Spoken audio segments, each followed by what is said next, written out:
తెలంగాణలో ముదిరాజుల పట్ల సీఎం కేసీఆర్ వివక్ష చూపుతున్నారని దుబ్బాక బీజేపీ ఎమ్మెల్యే అభ్యర్థి రఘునందన్ రావు అన్నారు. ముదిరాజులకు ఒక్క అసెంబ్లీ టికెట్ కూడా కేటాయించని బీఆర్ఎస్ కు గుణపాఠం చెప్పాలన్నారు.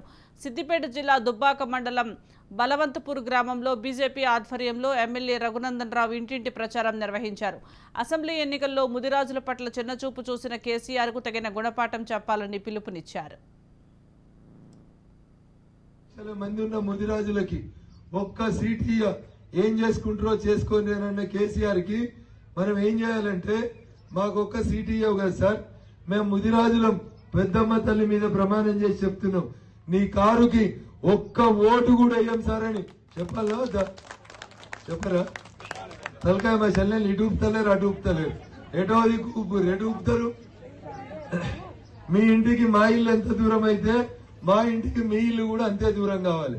కేసీఆర్ ఏమన్నాడు, ముదిరాజులతో ఏం కాదు, ఏం చేస్తారో చేసుకోర్రా భయ్, 60 లక్షల మంది ఉన్నారు, ఒక్క సీటీ అని ఎల్లగొట్టిండు. ముందొక ఈటల రాజేందర్ బొడిగా విసికి ఆయనతో బయట వారేద్దామని చూసిండు. బీజేపీ పార్టీ దగ్గరికి తీసుకొని ఇలా రాజేందర్ అన్నాను ముఖ్యమంత్రి మీద గజ్వేల్లో పోటీ చేపిస్తున్నాం, బిడ్డ చూసుకుందాం, మా ముదిరాజుల బలం ఏందో చూపెడతామో అని చెప్పినాం.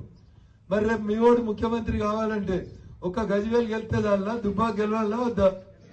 పువ్వు గుర్తు 60 గెలవాలా వద్దా? మరి 60 లక్షల మంది ముదిరాజులు ఒకటి కావాలా వద్దా? దేనికి వేయాలి ఓటు? దేనికి వేయాలి? వేస్తారా? మరి మా సర్పంచ్ సాబ్ అందుకని అడిగిన, అరే సర్పంచ్ సాబ్ నువ్వు రాకపోతే నాకు బలం ఉండదు, నేను మీ ఊరికి వచ్చి నిన్ను తిడితే మంచిగా ఉండాలి, నువ్వు నేను అందరం కలిసి తిట్టాల్సింది కారు గుర్తుని. ఎందుకంటే 10 ఏళ్లలో ఒక రేషన్ కార్డు ఇవ్వలే, ఒక టీచర్ నౌకరీ ఇవ్వలే, ఒక కానిస్టేబుల్ నౌకరీ ఇవ్వలే, ఒక దళిత బంద్ ఇవ్వలే, ఒక బీసీ బంద్ ఇవ్వలే, ఒక మైనార్టీ బంద్ ఇవ్వలే, ఆఖరికి 2 డబుల్ బెడ్రూమ్లు సరిగా కట్టి మంచిగా ఉన్నాయి ఇచ్చిండా అంటే నేను గట్ల గల్లీలకి